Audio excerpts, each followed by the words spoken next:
மிதுன ராசி நேயர்களே, உங்கள் ராசி அதிபதி புதன் வந்து இத்தன நாள் 12ஆம் இடத்துலேருந்து இப்போ தான் ராசிக்குள்ள வந்திருக்காரு. ஏற்கனவே ராசியில குரு இருக்காரு. குரு பகவான் பார்த்தீங்கன்னா, ஜென்ம குருவா இருக்கிறதுனால எல்லாம் என்ன சொல்லுவாங்க, வனவாசத்தில ராமர் போனப்ப ஜென்மத்தில குருன்னு தான் சொல்லுவாங்க. ராசி அதிபதியோட குரு சேர்ந்திருக்கிறது வந்து நல்ல சுப பலன்களை கொடுக்கக்கூடிய அமைப்பு தான் இப்போ வந்திருக்கு. 7ஆம் இடத்த குரு பார்க்குறாரு. 7ஆம் இடத்த ராசி அதிபதி புதன் பார்ப்பதனால திருமணம் திருமணம் ஆகாத பெண்கள், திருமணம் ஆகாத ஆண்களுக்கெல்லாம் இப்போ திருமண வாய்ப்பு கூடி வரும். தொழில் ஸ்தான ரீதியா பார்த்தீங்கன்னா, ஊர் விட்டு ஊர் போய் வேலைக்கு போறது, இந்த மாரி அமைப்பெல்லாம் வரக்கூடிய நிலைமைகள்லாம் இப்ப இருக்கு. 2ஆம் இடத்துல செவ்வாய் நீச்சமா இருக்கிறதுனால, லாபாதிபதின்னு சொல்லக்கூடிய செவ்வாயும், 6க்கு கூடியவன் என்று சொல்லக்கூடிய செவ்வாய், அதாவது ருணரோக சத்துருஸ்தானாதிபதி செவ்வாய், உங்களுக்கு கடனும் குடுக்குறவர் அவர்தான், வியாதிய குடுக்குறவரும் அவர்தான், சத்துருக்களை உருவாக்குறவரும் அவர்தான். இப்போ வந்து நீச்சமா இருக்கிறதுனால 2ஆம் இடத்துல குடும்பத்திலேயே சில விஷயங்கள், எதிரிகள் எல்லாமே உருவாவாங்க. ஆனா, அவங்களோட பேச்சு எதுவுமே வந்து உங்களுக்கு உங்களுக்கு சாதகமா தான் இருக்கும். பாதகமா இருக்காது. ஏன்னா 2ஆம் இடத்துல செவ்வாய் வந்து நீச்சமா இருக்கிறதுனால, அவங்களால பெரிய பிரச்சனைகள்லாம் எதுவும் வராது. 11 கூடியவனும் செவ்வாய் தான். உங்களோட நிலை கீழ இருக்கிறவங்க கிட்டேருந்து உங்களுக்கு லாபங்கள்லாம் ஏற்படக்கூடிய அமைப்புகள்லாம் இருக்கு. 9ஆம் இடத்துல இருக்கக்கூடிய சனி பகவான் என்ன பண்றாரு, தந்தை வழி, மூதாதையர்கள் வழி சில பிரச்சனைகள உண்டு பண்ணுவாரு. அதே தான் சொத்து பிரச்சனைகள் எல்லாம் வரக்கூடிய அமைப்புகள்லாம் இப்ப இருக்கு. 3ஆம் இடத்துல கேது இருக்கிறது வந்து தைரியஸ்தானத்த கொடுக்கும், தீர்த்த யாத்திரைகள் கொடுக்கும், பெரியவர்கள், மகான்களோட சந்திப்பை ஏற்படுத்தி கொடுக்கும். 9ஆம் இடத்துல இருக்கக்கூடிய ராகு, சனி பகவான் சம்பந்தப்பட்ட ராகு என்ன பண்ணுவார்ன்னா, வேற்று மத, மொழி, இன, பேச்சு இந்த மாரி உங்களுக்கு உங்கள் மதர் டங் இல்லாத மதத்தில் இருக்கக்கூடியவங்களால உங்களுக்கு உபயோகங்களும், லாபங்களும் ஏற்படும். அவங்க மூலமா வரக்கூடிய சில தொழில்களும் ஏற்படும் உங்களுக்கு. அது இல்லாம பார்த்தீங்கன்னா, உங்களுக்கு 10ஆம் இடம்னு சொல்லக்கூடிய குரு பகவான் இன்னொரு கேந்திராதிபதி அவரு. உங்களோட கேந்திரத்துக்குடையவர் வந்து மிதுன ராசி கேந்திராதிபதி புதன், 4 கூடியவர் அவர்தான்.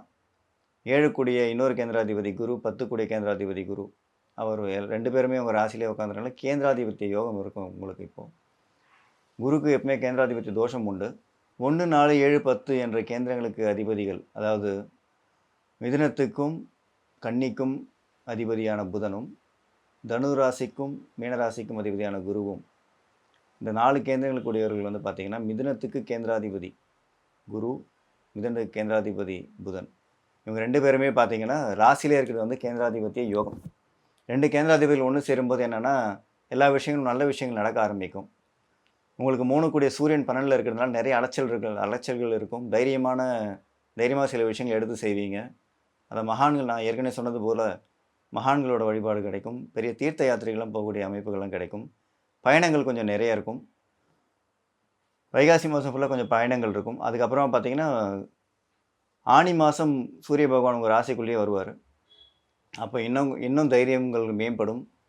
அரசாங்க சம்பந்தப்பட்ட காரியங்கள் வந்து உங்களுக்கு பலப்படும். அது உங்களுக்கு உபயோகமாக இருக்கும். மத்தபடி உங்களுக்கு வந்து லாபத்த தரக்கூடிய செவ்வாய் வந்து ஜூன் மாதம் 9ஆம் தேதி பார்த்தீங்கன்னா, செவ்வாய் நீச்சமான பகுதியிலிருந்து சிம்மத்துக்கு போகுறாரு. அப்ப வந்து பார்த்தீங்கன்னா, உங்களுக்கு தைரியஸ்தானம் இன்னும் பலப்பட்டு, தொழில் மேன்மைகள் கிடைக்கும். நிலம் சம்பந்தப்பட்ட பிரச்சனைகள் தீர்வுக்கு வரும். சகோதர வழியில் இருந்த பிரச்சனைகள், இந்த மாரி பிணக்கங்கள் எல்லாமே ஒரு முடிவுக்கு வரும். நல்ல விஷயங்கள் நடக்க ஆரம்பிக்கும். அன்பான கடகராசி நேயர்களே, கடந்த 2 1/2 வருஷமாவே உங்களுக்கு அஷ்டம சனி போட்டு வாட்டிட்டு இருக்கு. யாரெல்லாம் உங்களுக்கு வந்து நல்லது சொன்னாங்களோ, "இத செய்யாத, அத பண்ணாத, இந்த மாரி பிசினஸ்ல காச போடாத, யாரையும் நம்பாதன்னு" நெறைய பேர் சொல்லியிருப்பாங்க. இல்லன்னு சொல்லிட்டு உங்க பிடிவாதத்தினால நெறைய இழந்திருப்பீங்க. உங்க பிடிவாதமே தான் உங்களுக்கு முதல் எதிரி.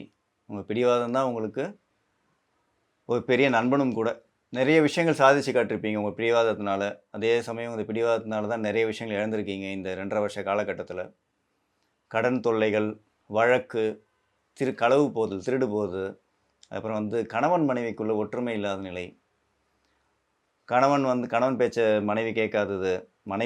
கடகராசி நேயர்ல மனைவியா இருந்தாங்கன்னா, மனைவி கடகராசியா இருந்து, கணவன் வேற ராசியா இருந்து சொல்றது கடகராசி அம்மா கேட்க மாட்டாங்க. அதே மாரி கணவன் வந்து கடகராசியா இருக்கும்போது, மனைவி வந்து வேற ராசியா இருந்து அவங்க சொன்ன நல்ல வழிய இவர் கேட்டிருக்க மாட்டாரு.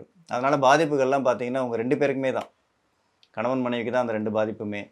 அந்த குடும்பம் கணவன் மனைவி பாதிக்கும்போது, குடும்பத்தில இருக்கிற எல்லாருக்குமே அந்த பாதிப்புகள் ஏற்படும். அதனால கடகராசி நேயர்கள் வந்து பார்த்தீங்கன்னா, இப்போதைக்கு இன்னும் 1 வருட காலகட்டம் இருக்கு. ஆல்மோஸ்ட் உங்களுக்கு 1 வருடம் கூட இல்ல. ஒரு 9 மாத காலகட்டம் தான் இருக்கு. அதுவரைக்கும் நீங்க கொஞ்சம் பொறுமையா கடைப்பிடிங்க. 2 கூடியன்னு சொல்லக்கூடிய பு சூரிய பகவான் வந்து உங்களோட லாபஸ்தானத்தில் இருக்கிறதுனால பண முடைகள் கொஞ்சம் நீங்கும். இப்போ பணம் வரக்கூடிய அமைப்புகள் இருக்குது. 2ல் கேது, 8ல் ராகு, சனி பகவான் சம்மந்தப்பட்டு இருக்கிறதுனால பார்த்தீங்கன்னா நாக தோஷமான காலகட்டமாக இருக்குது. நாக வழிபாடு நிறைய பண்ணணும். செவ்வாய்க்கிழமைகளில் துர்கை வழிபாடு பண்ணுங்கள் 3 நாள் ராகு காலத்தில். அதே மாதிரி சனிக்கிழமைகளில் ஆஞ்சநேயர் வழிபாடு பண்ணுங்கள். ஆஞ்சநேயரை ஒரு 21 பிரதர்ஷனம் பண்ணுங்கள். சனிக்கிழமை ராகு காலமான 9, 10 ராகு காலத்தில் 21 பிரதர்ஷனம் பண்ணிவிட்டு ஒரே ஒரு வெத்தலை மாலை சாத்திட்டு வாங்க ஆஞ்சநேயருக்கு. ஒரே ஒரு நெய் தீபம் மட்டும் ஏற்றுங்க. முக்கியமாக சனி பிரதோஷ காலங்களில் வந்து சனி பிரதோஷத்தை நீங்கள் கண்டிப்பாக தவறாமல் அட்டன் பண்ணுங்கள். சனி பிரதோஷத்தில் கலந்துக்கோங்க. முடிஞ்ச வரைக்கும் பால் வாங்கி கொடுங்க. சனி பகவான் சிவபெருமானுக்கு, சனி பகவானுக்கு இல்லை, சிவபெருமானுக்கு அபிஷேகத்துக்கு பால் வாங்கி கொடுங்க. நந்தியம் பெருமானுக்கு நடக்கக்கூடிய முதல்ல நடக்கக்கூடிய அபிஷேகத்தை தவறாமல் கலந்துக்கோங்க. அருகம்புல் வாங்கி சாத்துங்க அவருக்கு. தானம் அப்படின்னு சொல்லிட்டோம்னா பரிகாரத்துக்கு தானம் தான் ரொம்ப முக்கியம். சனிக்கிழமைகளில் உடல் ஊனமுற்றவர்களுக்கு உங்களால் முடிந்த வரைக்கும் ஒரு 3 பேருக்காவது மதிய உணவு வாங்கி கொடுங்க. முழு உணவாக இருக்கணும். இந்த கதம்ப சாதம்லாம் வேண்டாம். தக்காளி சாதம், தயிர் சாதம், சாம்பார் சாதம் இந்த மாதிரி இல்லாமல் ஒரு முழு உணவாக தனியாக வெள்ளை சாதம், சாம்பார், ரசம் அந்த மாதிரி கூட்டு பொரியலோடு வாங்கி கொடுங்க. நிறைய பேர் வந்து வாங்கி எல்லாமே பெட்டியாக பக்கத்தில் வச்சுப்பாங்க. அந்த மாதிரி நிறைய பேர் வாங்கி வச்சுட்டு அடுக்கியே வச்சுருப்பாங்க. அதெல்லாம் இல்லாமல் உண்மையிலேயே அந்த உணவு தேவைப்படுது யாருக்கோ அவங்களுக்கு வாங்கி கொடுங்க. அந்த உணவை சாப்பிட்டு அவங்க வயிறார வாழ்த்துனா போகிறோம். அதனால் கடகராசினியர்கள் பார்த்திங்கன்னா இப்போதைக்கு யாரையும் நம்பாதீங்க. நான் இதை பண்ணுறேன் அதை பண்ணுறேன் உங்களுக்கு வாங்கி தரேன், எல்லாமே கடனாக தான் ஆகும், ஒரு நகையும் இருக்காது, எல்லாம் வீட்டு நகை எல்லாம் அடமானத்தில் தான் இருக்கும். இப்போது அதெல்லாம் மீட்கக்கூடிய அமைப்பு கொஞ்சம் கொஞ்சமாக வந்துட்டுருக்கு. அதனால் வந்து கவலைப்படாமல் என்ன பண்ணுங்கன்னா வழிபாடு செலுத்துங்க, தியானம் பண்ணுங்கள். முக்கியமாக தியானம் பண்ணுங்கள். தியானத்தில் உங்கள் மனசை ஒருநிலைப்படுத்துனீங்கன்னா யார் பேச்சும் கேட்க வேண்டாம்.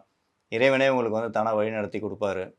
இறைவனை காணக்கூடிய அமைப்பு வந்து தியானத்தில் உண்டு. கண்டிப்பாக பக்தி மார்க்கத்துலேயும் இருக்குது, ஞான மார்க்கத்துலேயும் இருக்குது. இருந்தாலும் நீங்கள் வந்து பக்தி மார்க்கம் தான் எல்லாத்துக்கும் முதல் படி. பக்தியிலேயே நீங்கள் உங்களோட மனதை செலுத்துங்க. ரொம்ப மன சஞ்சலமாக இருந்தால் தியானம் பண்ண கற்றுக்கோங்க. குறைஞ்சது ஒரு 2 நிமிஷம் தியானம் பண்ணுங்கள் தினம். மனசு ஒருநிலைப்படும். சரிங்களா? சனி பகவானால் ஏற்படக்கூடிய தொல்லைகள்லாம் நீங்கும். ஆஞ்சநேயர் வழிபாடு சனிக்கிழமை சொன்னாலே அது ரொம்ப ரொம்ப இம்பார்ட்டண்ட்டான விஷயம். ரொம்ப முக்கியமான பலன்களையும் அது தரும். ஆஞ்சநேயர் வழிபாடு பண்ணுறது எல்லா உங்களோட வேண்டுதல் நிறைவேறினதுக்கு அப்புறமா ஆஞ்சநேயர் வடமாலை சாத்திக்கிறேன்னு வேண்டிக்கோங்க. நன்றி.